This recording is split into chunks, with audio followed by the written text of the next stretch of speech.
Привет, я Наталья Кононова, парикмахер-технолог по стрижкам, и в этом видео я покажу, как я сама себе стригу волосы. Я ношу разные варианты бобов. В последнее время это классический, и я его всегда выполняю сама себе. Я помыла волосы, и это обязательное условие для получения качественного результата. Так как в процессе мытья все наши вихры, сложные росты волос, они размягчаются.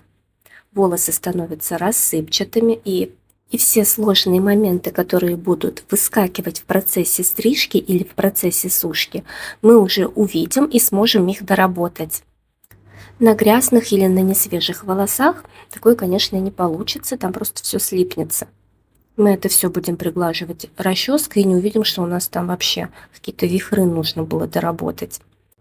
Итак, вы заметили, что я сначала разделила волосы на две части, на левую и правую, затем отделила нижний затылочный блок, и вот таким ровным срезом я его простригаю.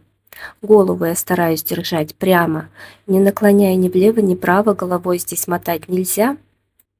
Итак, с нулевой оттяжкой я это все простригла, и дальше этот блок я буду оттягивать вверх на пробор, создавая градуировку. И своего рода эта зона будет каркасом для верхних волос.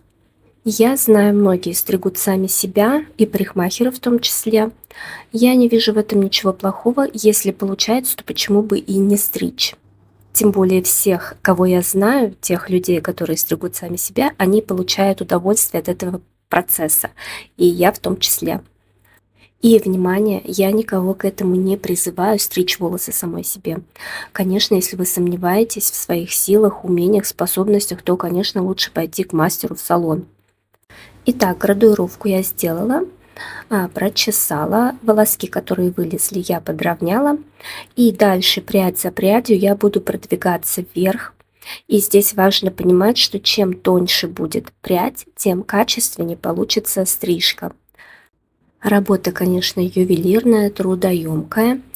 Для физически неподготовленных людей сразу скажу, что это будет сложно, так как руки все время нужно будет опрокидывать назад, выворачивать пальцы, держать ладони с ножницами правильно, удерживать все углы среза, диагонали, горизонтали, расческой ножницами не болтать туда-сюда, следить за их положением, контролировать угол среза, голову. А также еще нужно понимать, что когда вы смотрите в зеркало заднего вида, то есть у меня спереди зеркало и сзади, и когда я смотрю в зеркало заднего вида, то угол зрения у меня там немножечко изменяется, и это тоже нужно учитывать в процессе среза. Когда я выделяю следующую прядь, я ее стригу чуть длиннее, чем предыдущую. Это нужно для того, чтобы волосы в процессе сушки сами ложились по форме стрижки. То есть в моем случае концы волос будут немножечко заворачиваться вовнутрь. Почему немножечко? Потому что у меня волосы прямые, стекловидные, и у них нет способности завиваться самостоятельно, как у некоторых других видов волос. Итак, вот таким образом, прядь за прядью я, контролируя положение головы, угол среза ножниц, расчески, буду простригать все волосы.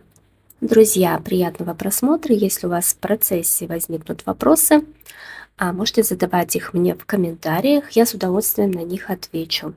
А также не забывайте подписываться на мой канал, у меня много полезного и интересного. И еще раз приятного просмотра.